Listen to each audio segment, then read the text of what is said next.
Sir ఎప్సిట్ లో ఎన్ని మార్కులు వస్తే ఎంత ర్యాంక్ వస్తుంది? ఎంత ర్యాంక్ వస్తే టాప్ కాలేజెస్ లో సీట్ వస్తుంది అంటారు?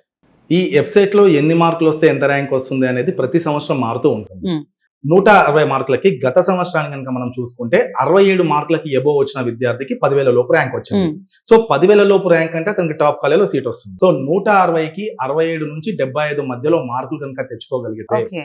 వాళ్ళకి 10,000 లోపు ర్యాంక్ రావడంతో పాటు వాళ్ళు అనుకున్న కాలేజీలో అనుకున్న బ్రాంచ్ లో సీట్ వస్తుంది. కాబట్టి విద్యార్థులు ప్రిపేర్ అయ్యే సమయంలో మీ టార్గెట్ 75 మార్కులకి తగ్గకుండా చూసుకోగలిగితే మంచి కాలేజీలో సీట్ వచ్చే అవకాశం ఉంటుంది. సో ఈ ప్రిపరేషన్ మీరు ఎప్పుడైతే స్టార్ట్ చేశారో మీ టార్గెట్ 75 మార్క్స్ మినిమం అనుకునేలా పెట్టుకోండి. ఎందుకంటే గత సంవత్సరం మనం తీసుకుంటే 160 మార్కులకి 151 హైయెస్ట్ మార్క్. మ్మ్.